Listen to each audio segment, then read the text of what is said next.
Kita melanjutkan pembelajaran kita di dalam sistem operasi. Kali ini kita akan melihat chapter 8 mengenai main memory. Nah, pada kesempatan ini kita akan melihat bagaimana background, kenapa diperlukan manajemen memori. Kemudian ada swapping, ya, metode swapping. Salah satu metode juga untuk melakukan manajemen memori. Nah, untuk swapping ini kita sudah sering mendengarnya, kita sudah memahami, saya harapkan semua sudah memahaminya. Kemudian kita akan masuk ke dalam classical memory allocation, yaitu contiguous memory allocation. Kemudian kita akan memasuki non-contiguous, ya. Ada segmentasi dan juga paging, ya. Karena memang di dalam classic memory allocation, ya, memiliki beberapa kekurangan, sehingga untuk modern komputer, modern machine menerapkan non-contiguous. Nah, di dalam paging itu sendiri, nanti kita akan lihat bagaimana proses mapping dari secondary memory, contohnya dari hard disk ke RAM atau main memory, ya, dilakukan dengan sistem paging, ya, melalui bantuan page table. Nah, nanti ada beberapa contoh-contoh, misalkan Intel dan juga ARM, nanti juga kita akan lihat. Nah, tujuan pembelajaran pada main memory ini, yang pertama, menyediakan deskripsi secara detail, ya. Nanti di sini ada berbagai macam cara untuk melakukan organisasi terhadap memori-memori dalam hardware, ya. Kemudian yang kedua, nanti mendiskusikan berbagai jenis teknik untuk melakukan manajemen terhadap memori. Nah, termasuk dalamnya paging dan juga segmentasi. Yang ketiga, akan menyediakan deskripsi secara detail atau gambaran secara detail mengenai Intel Pentium, yang memang di dalam Intel Pentium sudah support yang namanya segmentasi dan juga kombinasi dari segmentasi dan juga paging. Nah, pada dasarnya semua data itu kan reside atau berada di dalam secondary memory. Misalnya ketika kita lihat komputer kita lihat berbagai partisi di dalamnya, ada data C, ada data D, ya. Jadi semua ini data yang ada dalam ini berada dalam secondary memory atau contohnya hard disk, ya, hard disk drive. Nah, hard disk drive ini atau secondary memory ini tidak bisa diakses oleh CPU secara langsung. Ingat, CPU tidak bisa mengakses secondary memory secara langsung. CPU hanya bisa mengakses memori, contohnya RAM atau main memory. Kemudian ada cache memory. Kemudian ada register-register yang ada di dalam CPU. Jadi ini disebut sebagai memori juga. Nah, ketika CPU membutuhkan data, ya, misalkan di dalam RAM ini masih kosong, awalnya masih kosong.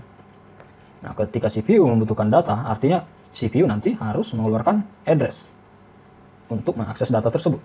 Addressnya ada di mana, sehingga diambil datanya, kan gitu.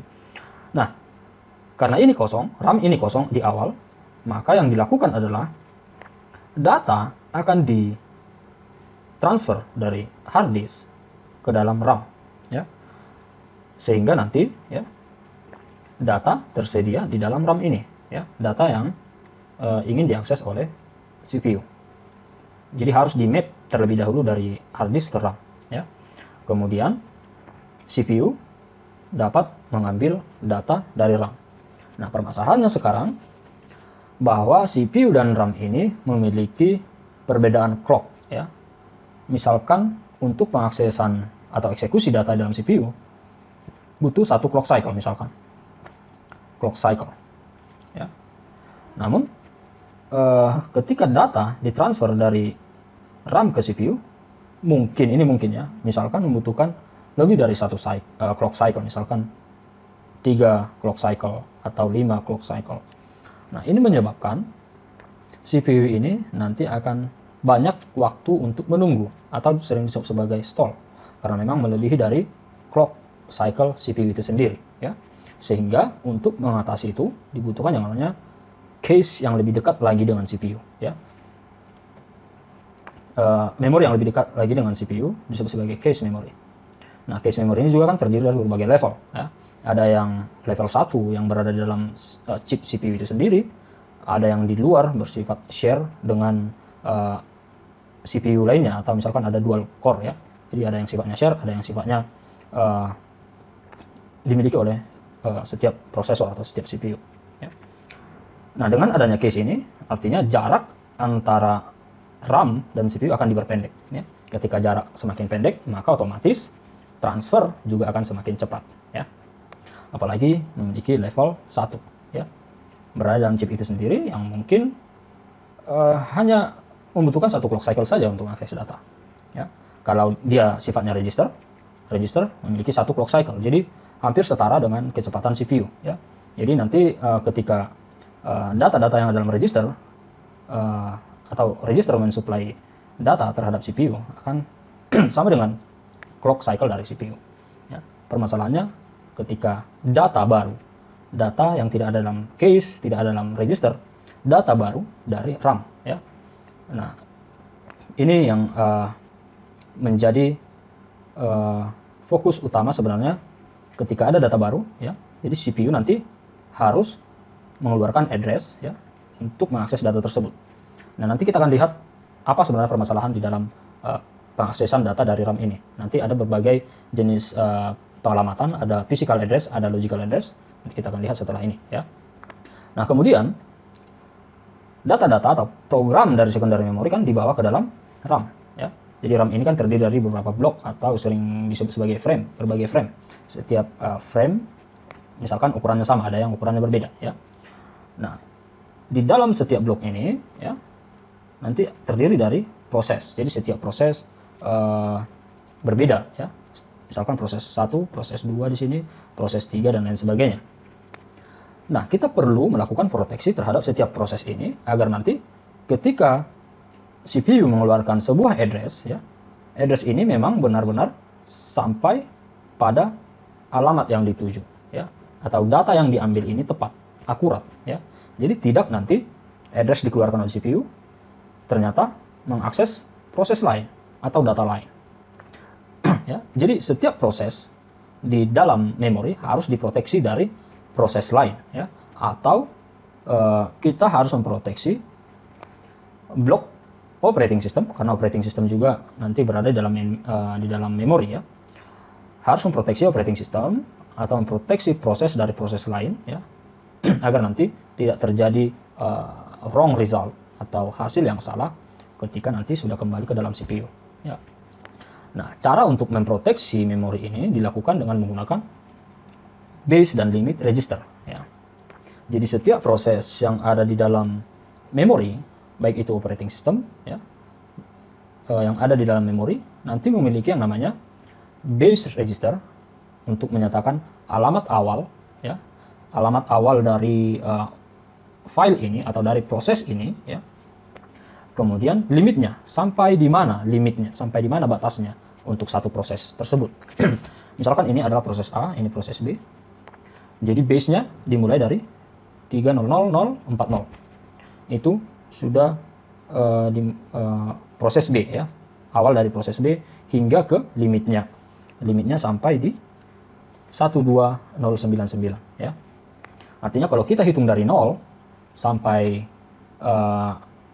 1209900 ini adalah semua proses B ya. Di luar dari itu ya, maka sudah menyentuh proses A, sudah menyentuh proses C. Nah, kalau sudah menyentuh proses lainnya, maka operating system harus membuat aksi tertentu terhadap eksekusi ini. Misalkan dikeluarkan dari pengeksekusian atau dilakukan discard atau diterminasi ya. Banyak metode yang dilakukan oleh sistem operasi. Ya. Jadi benar harus diproteksi sebuah proses agar tidak diakses oleh proses lain atau tidak mengakses proses lain. Nah, operating memori ya, di sini kita lihat dari 0 sampai sekian 102400 ini merupakan alamat secara fisik ya. Namun secara logik ya, setiap proses diberikan alamat secara logik ya. Proses B dimulai dari 0 sampai limitnya nih ya. Itu alamat logiknya. Proses A dimulai dari 0 sampai limitnya ini ya, misalkan limitnya X. Proses C dari 0 sampai X. Jadi setiap proses memiliki alamat logiknya yang memang pada dasarnya dimulai dari alamat 0 ya. Jadi setiap proses itu kan tidak mengenal atau tidak mengetahui apakah ada proses lain. Yang penting rumah saya, misalkan rumah saya dimulai dari misalkan kompleks saya dimulai dari nol. Misalkan ada kompleks A, kompleks B, kompleks C, ya. Setiap rumah yang ada di dalam satu kompleks ini ya dimulai dari nol, ya. Yang membedakannya nanti misalkan jalannya, ya, atau misalkan RT-nya, RW-nya, ya. Jadi setiap rumah dimulai dari nol, ya. Jadi mereka tidak peduli apakah rumah lain alamatnya dari nol juga atau tidak, ya. Yang penting ketika sampai di dalam memori, ya, mereka nanti akan dibedakan oleh physical address. Nah, secara di dalam hardware, ya, untuk melakukan proteksi terhadap memori ini berdasarkan alamatnya, ya. Misalnya di sini CPU mengeluarkan sebuah address untuk menuju main memory. Pertama, CPU harus melakukan pengecekan terhadap address ini. Apakah address yang dikeluarkan ini, misalkan address A, ya, apakah address A ini benar-benar dimiliki oleh proses A tersebut, ya. Misalkan address-nya adalah A, misalkan prosesnya, misalkan proses 1, alamatnya adalah A. Apakah nanti alamat A ini, ya, benar mengakses proses 1 atau tidak, ya. Nah, nanti address-nya ini dikeluarkan oleh CPU, kemudian di sini CPU harus memeriksa apakah base dan limit address-nya sudah benar atau tidak, ya. Jadi pertama akan dilihat base address dari address yang dikeluarkannya, alamat yang dikeluarkannya, base-nya berapa, oke. Nah, ketika sesuai dengan base registernya, oke, misalkan sama dengan base registernya, artinya cocok, ya, sesuai, artinya benar bahwa alamat A ini adalah tempatnya proses P1, ya, atau lebih besar atau sama dengan, ya. Jika yes, maka akan dicek, ya, sampai di mana limitnya, ya. Oke, limitnya sampai B, misalkan dari A sampai B, misalkan ini adalah untuk P1. Nah, jika limitnya lebih kecil, ya, dari limit registernya, ya, oke, benar, ya, berarti alamat ini benar untuk menuju proses 1, ya, karena memang hanya proses 1 yang memiliki alamat dari A sampai B. Selain itu adalah proses lainnya, berarti ini benar, cocok, sesuai, ya. Sehingga nanti ketika semua kondisinya ini true, maka address atau kontrol dari CPU akan langsung diberikan terhadap memori untuk mengakses proses yang ada di dalam alamat A sampai B, ya. Jika tidak, ya, jika misalkan kurang dari base register, ya, maka operating system harus melakukan trapping, ya, menyatakan bahwa alamat tersebut error, jangan sampai menuju memori, ya. Jadi sebelum menuju memori harus sudah dilakukan trapping, ya, bahwa address tersebut error, sehingga nanti akan dilakukan discard atau dikeluarkan dari proses eksekusi, jangan sampai menuju main memory. Baik itu di dalam mencek base registernya ataupun limitnya, ya. Di sini kita akan melihat bagaimana sebenarnya alamat itu diberikan terhadap instruksi atau data, ya, di dalam main memory. Nah, di sini ada 3 cara. Yang pertama, pada saat compile time, ya, bisa saja kita memberikan alamat terhadap instruksi atau data, ya. Nah, pada saat compile time ini, ya, yang dilakukan adalah misalkan kita mengcompile program, artinya kita akan menentukan kemana harusnya data ini ditempatkan di dalam memori, ya.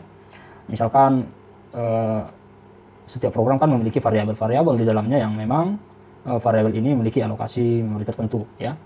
Jadi pada saat kompilasi, ya, instruksi nanti akan ditranslasi ke dalam bahasa assembly, ya. Jadi high level language tadi di compile, kemudian ditranslasi ke dalam bahasa assembly, misalkan loading atau load, ya. Nah, kita harus tahu kemana lokasinya ini, ya. Artinya di sini OS tidak akan terlibat atau operating system tidak akan terlibat pada saat kompilasi ini, ya. Menentukan alamat dari instruksi dan data, OS tidak terlibat jika alamat diberikan pada saat compile time ini, ya. Jadi kenapa tidak terlibat? Karena memang kita akan memberikan alamat absolutnya, ya, alamat aktual, ya, alamat yang sebenarnya, alamat secara fisiknya terhadap data atau terhadap variabel-variabel yang ada dalam program, ya. Nah, oleh sebab itu, ya, tidak ada bedanya nanti antara virtual address dan juga physical address pada saat compile time ini, ya. Pada saat compile time ketika kita memberikan address terhadap data atau instruksi. Nah, pada saat compile time ini, ya, terjadi masalah. Di mana, ya, ini kan posisinya belum running, ya, belum running. Artinya setiap proses bisa saja memiliki alamat yang sama, alamat fisik yang sama, P0, P1, P2, P3. Ya. Ketika di-compile nanti baru terlihat bahwa P0 ternyata menggunakan alamat 0 sampai 100. Sementara P1 juga menggunakan alamat dari 0 sampai 100 juga. Artinya nanti ketika semua ini di-compile atau di-running, akan terjadi override, ya, antara proses 1 dengan proses 0 atau sebaliknya. Ya. Jadi ini tidak menjadi efektif ketika diberikan alamat pada saat compile time. Nah, kemudian ada load time. Ya. Jadi compile time juga, sudah diberikan alamat, namun di load time akan digenerasi, ya, relocatable code. Artinya akan direlokasi alamat yang diberikan oleh pada saat compile time tersebut akan direlokasi lagi di mana lokasi yang suitable di dalam main memory, ya. Namun di sini pada saat load time yang diberikan masih tetap physical address, ya. Jadi misalkan P0 diberikan 0 dan 100. Namun pada saat load time diketahui bahwa P1 juga menggunakan 0 dan 100. Artinya harus kita ganti alamat dari P0 ini, akan di relocatable, di relocate lagi, ya, kemana P0 ini akan disimpan di dalam memori, ya, misalkan dari 101 ke 200 misalkan, ya. Walaupun sebenarnya pada saat compile time keduanya ini diberikan alamat yang sama, pada saat load time nanti akan ketahuan bahwa P0 dan P1 sama addressnya. Nah, jadi harus salah satu di relocate, ya, atau direalokasikan ke alamat lainnya. Nah, kemudian pada saat execution time, ya, ini yang diterapkan di dalam modern komputer, ya, adanya translasi, ya, yang dilakukan dari virtual address terhadap physical address. Ya.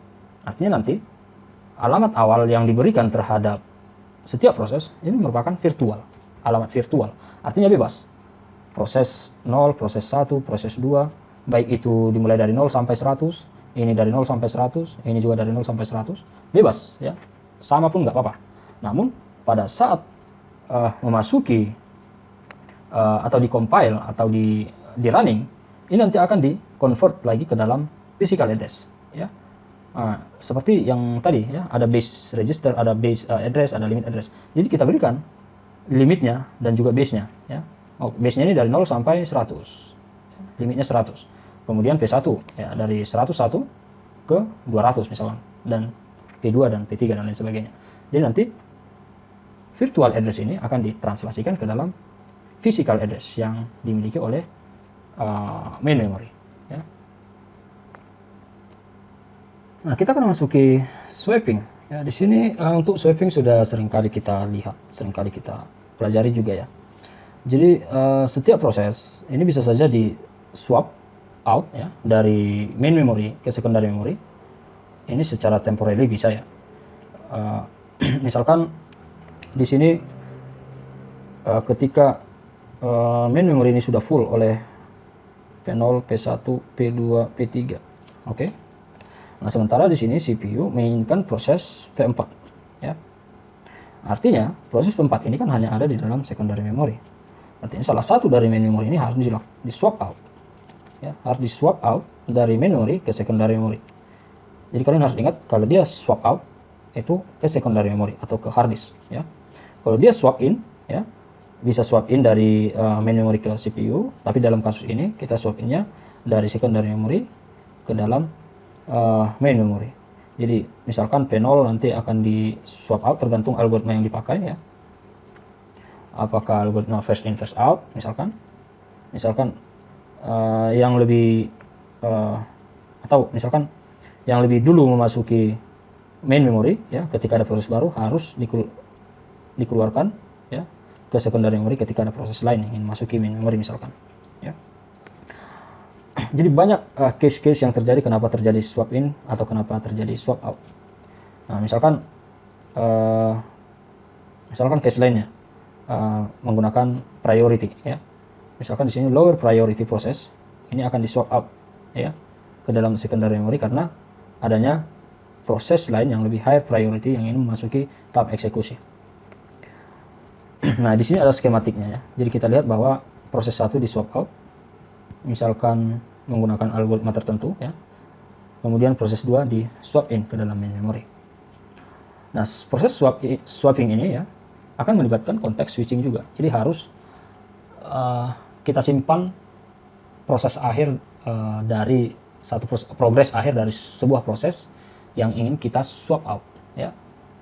Misalkan proses 0 dari secondary memory dari main memory ya, akan di swap out ke secondary memory. Jadi proses akhir dari P0 ini harus kita tuliskan di dalam PCB ya, proses control block ya, agar nanti ketika di swap in kembali ya, kita tahu sudah sampai di mana P0 ini dieksekusi sebelum di swap out ya. Jadi kita tinggal melanjutkan kembali proses 0 dari progres terakhirnya ya. Nah, sekarang kita akan melihat swapping pada mobile system. Nah, pada dasarnya swapping di dalam mobile system ini tidak disupport ya, karena memang memori dalam mobile system ini cukup kecil ya, sehingga nanti jika terjadi swapping maka akan menghasilkan poor throughput ya. Jika terjadi swapping dari flash memory ke CPU ya, atau sebaliknya ya, swap in swap out, maka akan menghasilkan throughput yang cukup rendah ya. Nah, di samping menerapkan swapping ya, ada metode lain ya, yakni untuk melakukan free memory ya. Misalkan untuk iOS ya, jadi nanti ada aplikasinya ya untuk melakukan memori agar free ya. Jadi ada seperti di mobile phone kita sendiri ya, jadi memiliki aplikasi-aplikasi tertentu untuk melakukan pembersihan memori, pengosongan memori dan sebagainya. Di Android juga demikian ya, kita melakukan terminasi aplikasi jika memang adanya low free memory ya, jika kapasitas memori kita tidak cukup ya. Jadi ketika kita buka sebuah aplikasi ya, tidak ada ruang untuk mengolah aplikasi tersebut ya di dalam memori, maka akan diterminasi secara langsung aplikasi yang kita buka tersebut. Nah, sekarang kita akan melihat contiguous allocation. Nah, dalam contiguous allocation, main memory atau RAM ini harus sudah support antara OS dan juga user process. Kemudian untuk user process ini sangat terbatas ya, atau alokasi untuk user process ini sangat terbatas, sehingga kita harus melakukan pengalokasian secara efisien. Nah, contiguous allocation ini dikenal sebagai salah satu metode di dalam classic machine ya, dalam classic komputer kita, yang mana terdiri dari dua partisi saja ya, yaitu untuk operating system dan juga user process. Main memory ada bagian dari operating system, kemudian ada bagian dari user process. Bagian dari user process ini terdiri dari berbagai jenis proses atau program yang diisi ke dalam main memory atau di swap in dari secondary memory ke dalam main memory. Nah, di sini ada, kita lihat each process contain a single contiguous section of memory. Artinya di sini bahwa setiap proses ini tidak diperbolehkan untuk menempati dua blok partisi yang berbeda. Ya, misalkan ini OS, misalkan di sini kita memiliki 10 kilobyte memori misalkan ya. Di sini sudah terisi misalkan 3 kilobyte. Nah, kita memiliki free space. Misalkan di sini 4 KB free space, di sini berarti sisanya adalah 3 KB. Nah, ketika proses lain masuk ke dalam main memory ya, misalkan ada proses 1 memasuki main memory, misalkan proses 1 ukurannya adalah 3 KB ya, 3 kilobyte. Proses 1 ini akan langsung memasuki partisi 4 kilobyte ya. Jadi 4 kilobyte ini akan diisi, akan menyisakan 1 kilobyte free space di dalam satu blok ini ya. Misalkan proses 2 ingin memasuki misalkan 4 KB untuk proses 2. Kemana kita akan mengalokasikan proses 2 ini ya.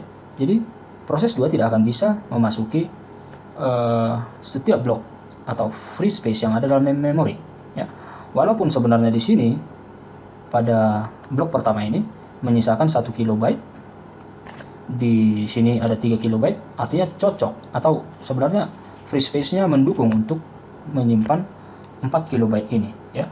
Karena 1 plus 3 adalah 4, jadi sebenarnya cocok. Namun karena ini sifatnya contiguous, sebuah proses tidak bisa menempati dua blok di dalam main memory, 2 atau lebih dari blok yang ada dalam main memory tidak bisa nanti dialokasikan terhadap proses tersebut, walaupun sebenarnya free space-nya mendukung untuk proses tersebut, ya. Jadi harus memang secara continuous P2 ini ditempatkan di dalam blok yang sama, ya, bukan di dalam blok yang berbeda. Nah, ini yang akan menjadi kelemahan dari contiguous allocation, ya. Jadi kondisi ini disebut sebagai fragmentation, ya. Fragmentation, baik itu internal fragmentation atau external fragmentation. Kalau internal fragmentation adalah yang 1 KB ini, ya, karena memang ini kan pembagian blok-blok ini disebut sebagai fragmentasi, ya, fragmentasi. Karena di dalam fragmentasi kita juga memiliki fragment, ya, 1 KB ini. Kita difragmentasi lagi 4 KB ini, ya, menjadi fragment yang lebih kecil, misalkan 1 KB. Makanya dia disebut sebagai internal fragmentation. Nah, untuk external fragmentation, ya, kondisi P2 inilah yang disebut sebagai external fragmentation. Ada free space yang mendukung untuk 4 KB. Namun, ketika main memory ini menerapkan contiguous allocation, P2 ini tidak bisa menempati free space yang ada, ya. Maka dia disebut sebagai external fragmentation. Ada memori yang cukup, namun tidak bisa dialokasikan karena sifatnya contiguous, ya. Maka dia mengalami external fragmentation. Nah, dalam contiguous allocation kita harus melakukan proteksi terhadap proses-proses dari user, ya, menggunakan relokasi register. Nah, kita melakukan proteksi agar nanti proses yang lain tidak bisa, atau salah alamat, ya, proses lain tidak bisa mengganggu proses yang diinginkan, ya. Misalkan CPU ingin proses 1, ya, harusnya ke alamat proses 1. Jangan nanti jadinya pergi ke proses 2, ya. Jadi ini yang harus dihindari, ya, menggunakan relocation register atau proteksi terhadap operating system sendiri, ya. Jangan nanti alamat yang dikeluarkan oleh CPU, logical address-nya ini mengarah kepada OS, ya. Jadi di sini diterapkan juga sistem yang sama, memiliki base register dan juga limit register, fungsinya sama, ya. Kemudian di sini ada MMU, ya, untuk menerjemahkan logical address yang dikeluarkan oleh CPU ke dalam physical address, sehingga nanti bisa memberikan aksi, ya, seperti kernel code di sini, ya, yang hanya bisa diakses di dalam kernel mode saja, ya. Nah, secara hardware bisa kita lihat ketika CPU mengeluarkan logical address, maka harus dites terlebih dahulu apakah address ini lebih kecil dari limit register, ya. Ketika lebih kecil dari limit register, maka otomatis logical address ini sudah benar menuju alamat yang diinginkan. Namun ketika lebih besar dari limit register, artinya akan menuju proses lainnya, ya. Kemudian ketika ini kondisinya terpenuhi, lebih kecil dari limit register, maka akan dilihat relokasi registernya kemana. Setelah limit registernya terlihat, misalkan limit registernya N, ya, lebih kecil dari N, benar, ya, maka kondisinya yes. Kemudian logical address-nya misalkan 346 ini, ya, akan ditambah dengan relocation register, ya, ditambah terhadap berapa relocation registernya atau base registernya. Misalkan base-nya adalah 100 misalkan. Jadi 100 ditambah 346 menjadi 446. Misalkan di sekitar sini, ya.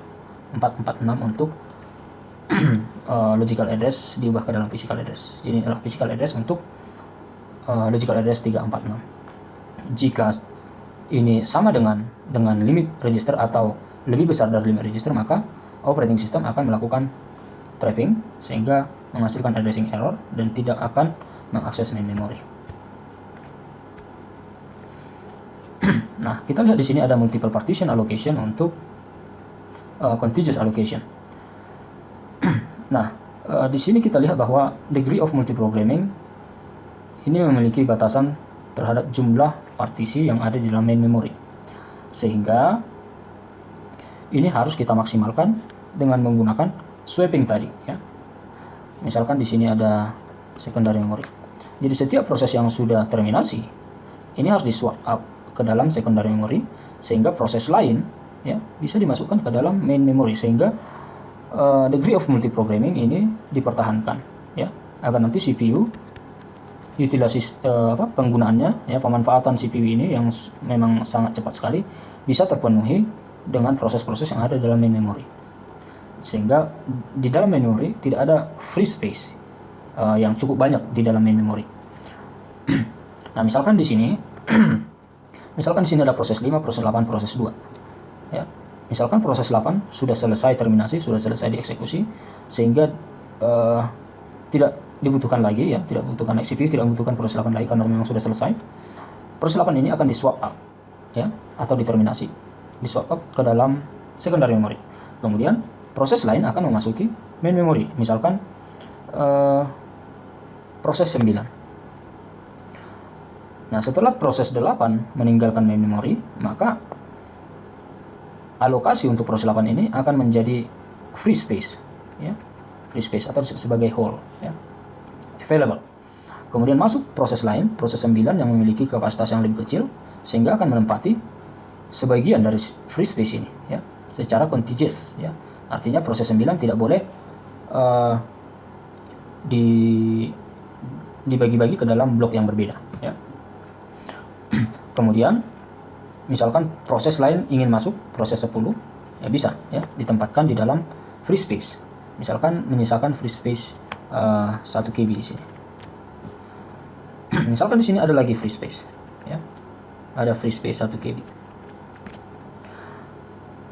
Nah, di dalam contiguous memory allocation, ya, ini tidak bisa disatukan antara free space dan free space yang terpisah, ya.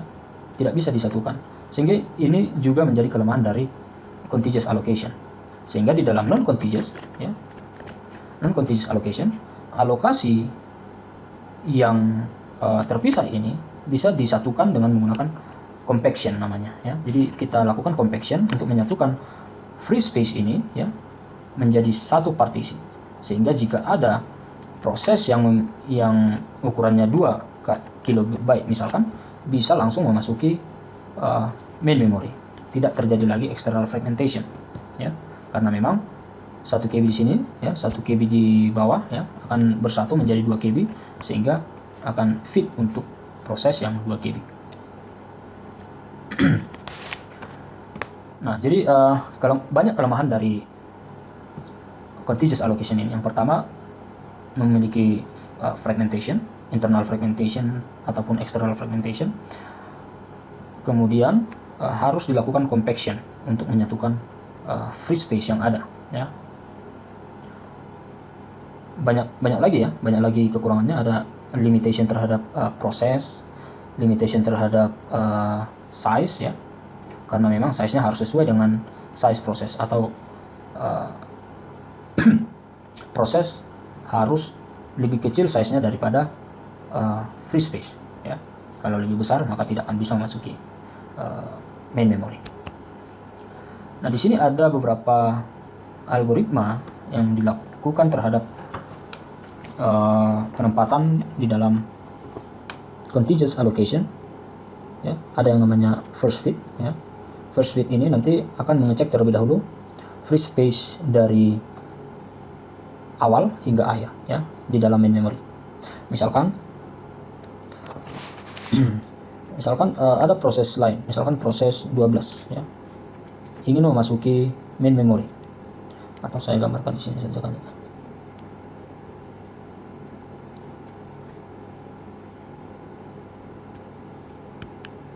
Oke, misalkan di sini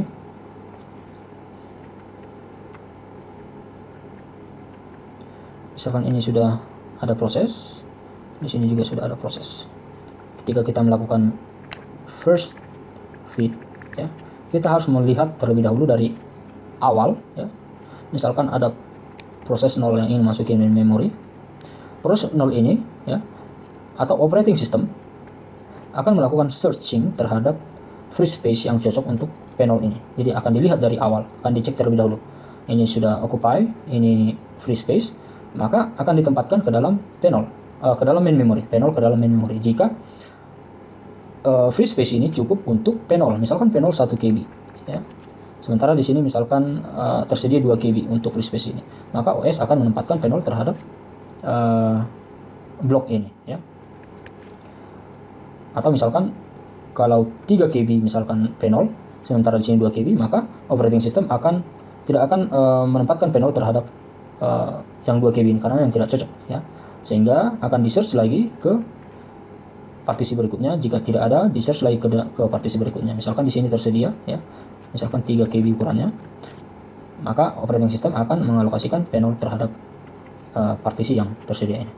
Jadi first fit dari awal harus dicek satu persatu, ya. Jika ada yang fit, maka dimasukkan, ya. Jadi tidak peduli apakah free space yang di sini, ya, sebenarnya lebih cocok atau tidak. Yang penting kalau dapat di awal dan cocok, maka dimasukkan, ya. Misalkan di sini di awal misalkan 10 KB, ya, free space yang ada di sini. Sementara di bawah adanya 3 KB, ya.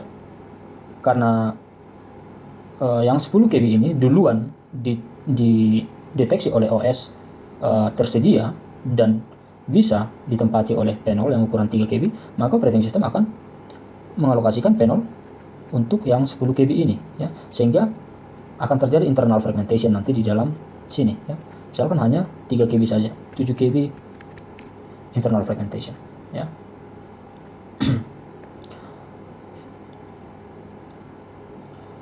Kemudian ada yang namanya best fit. Nah, best fit ini akan mencari, ya, artinya operating system ini nanti akan mencari terlebih dahulu free space yang ada, yang tersedia, ya. Misalkan saya buat di sini saja.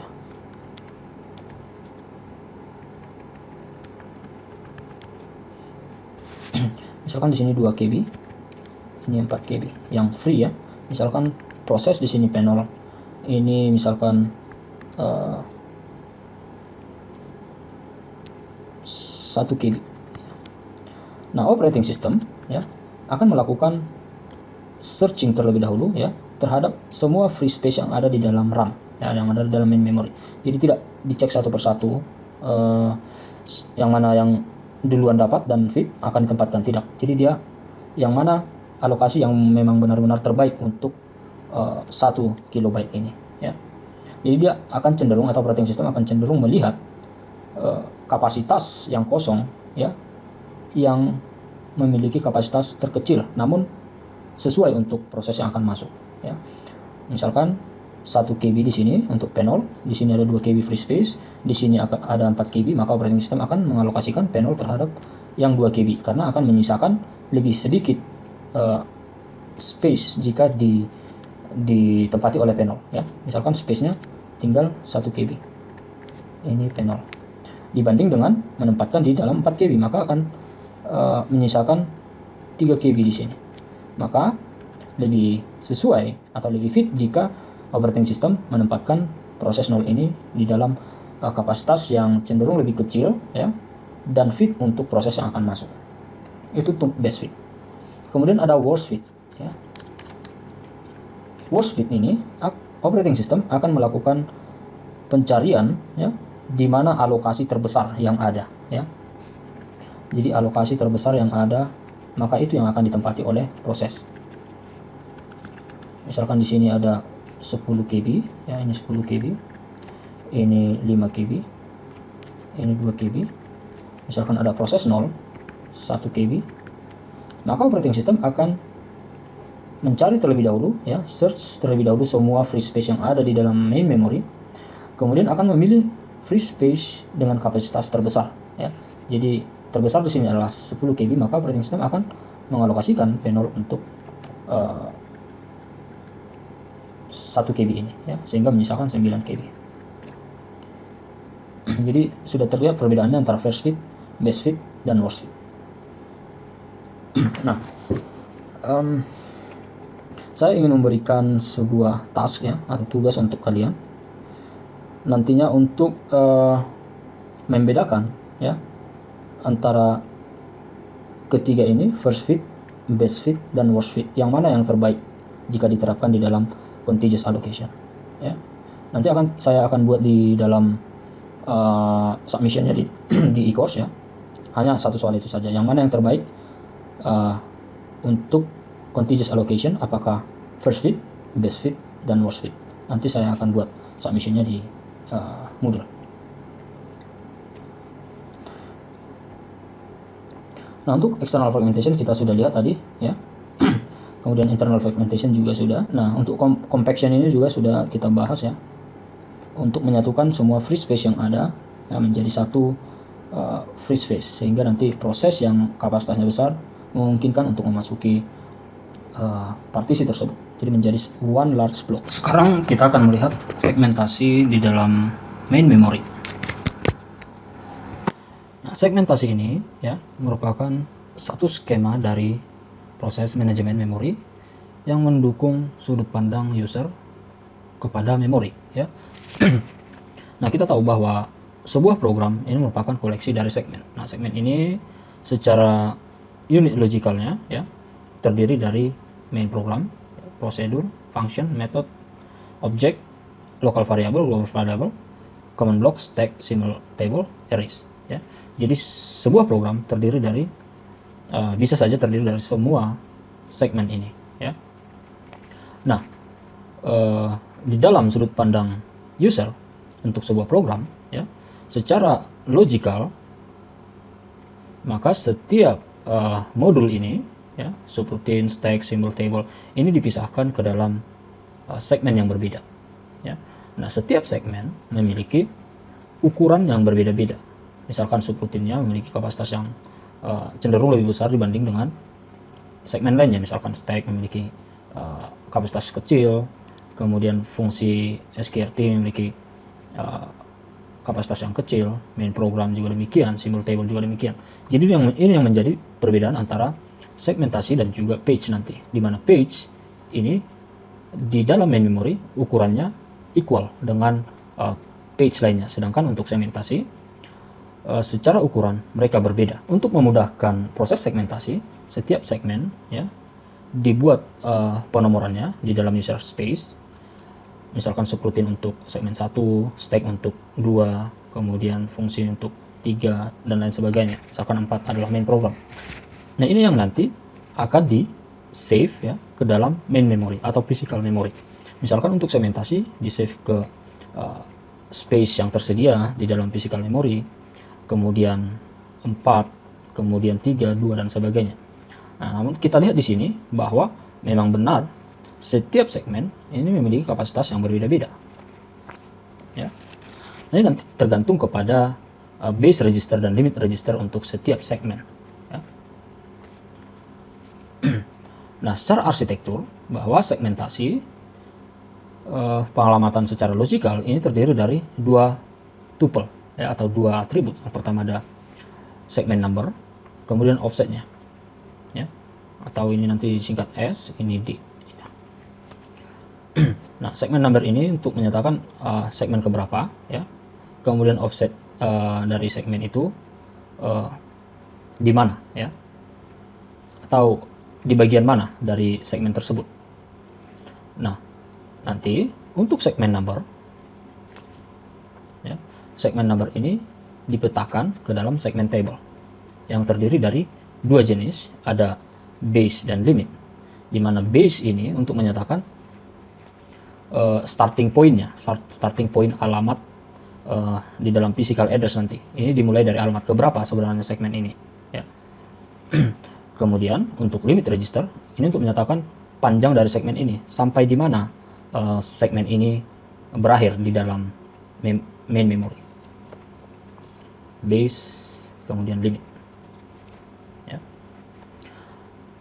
Nah, di sini kita lihat bahwa ada dua jenis segmentasi table ya. Yang pertama ada untuk base register. Ini untuk melihat nanti lokasi segment table di dalam main memory. Kemudian untuk STLR atau segment table length register untuk mengindikasikan ya segmen keberapa dia di dalam sebuah program ya, atau segmen keberapa yang digunakan oleh sebuah program.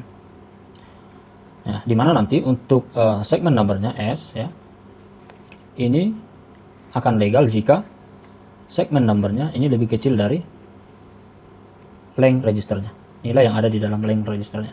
Jika dia ternyata sama dengan length register, maka akan masuk ke trap oleh operating system. Jika lebih besar dari STLR, maka juga akan masuk trap operating system dan akan terminasi. Nah, untuk segmen arsitektur ini, segmentasi ini juga dibuat sistem proteksinya ya. Yang pertama, kita akan melakukan atau memvalidasi segmentasi tersebut apakah mengakses segmen yang benar atau tidak. Dengan cara validation bit. Jika validation bitnya sama dengan 0, maka dia akan mengakses illegal segmen ya. Artinya ini tidak akan diperbolehkan. Nah, untuk pengaksesan ini juga bisa berupa read, write atau execute ya. Ketika validation bitnya sama dengan 0, maka segmennya ilegal. Nah, di sini juga kita lihat bahwa protection bits associated with segment ya. Protection bit ini berhubungan dengan segmennya saja. Kemudian sejak segmen ini bervariasi di dalam banyaknya atau length dari segmen tersebut, maka ini menjadi titik lemah dari segmentasi. Akan menjadi masalah jika segmentasi ini bervariasi. Misalkan ketika kita ingin mengeksekusi sebuah program ya, program tersebut akan dibawa ke dalam main memory. Misalkan di dalam main memory ini hanya terdiri dari kapasitas tertentu saja, terbatas kapasitas di sini. Sementara program memiliki beberapa segmentasi yang memiliki ukuran yang berbeda-beda. Misalkan ada 10 KB, ada 3 KB, misalkan ada 2 KB. Ketika di dalam main memory ketersediaan untuk lokasi 10 KB ini tidak ada di dalam main memory, maka otomatis satu program ini akan mungkin menunggu ya agar tersedia slot untuk 10 KB di dalam main memory. Nah, ini kan akan sangat mengganggu proses eksekusi ya, karena kita harus menunggu bahwa satu modul ini, satu segmen ini memang benar bisa di mapping terhadap main memory. Nah, ini yang menjadi di overcome di dalam page ya. Nah, kita lihat di sini contohnya ya. Dalam implementasi dalam hardware, ketika CPU mengeluarkan address berupa logical address ya, ini terdiri dari segment number dan juga offset ya. Nah, untuk segment number ini akan dilihat lagi ya limit dan base registernya. Jika limit address yang ada di dalam logical address ini lebih kecil dari limit address yang ada dalam register, maka ini akan menjadi legal ya, legal akses kepada physical memory setelah ditambahkan dengan base addressnya. Ketika lebih besar atau sama dengan limit register, maka akan memasuki trap ya, untuk menyatakan bahwa address error ya, atau bit validationnya sama dengan 0, illegal segment ya, mengakses illegal segment. Artinya operating system akan melakukan trapping terhadap address tersebut ya. Nah, mungkin bisa dilihat contoh numericalnya di dalam buku ya. Di sana dibuat beberapa segmentasi dengan limit dan base register tertentu, dan ditempatkan bagaimana address tersebut untuk setiap segmen ditempatkan di dalam physical memory. Nah, mungkin untuk part yang ini kita sampai di sini saja, karena di part berikutnya kita akan memasuki paging ya. Oke, sekian dan terima kasih.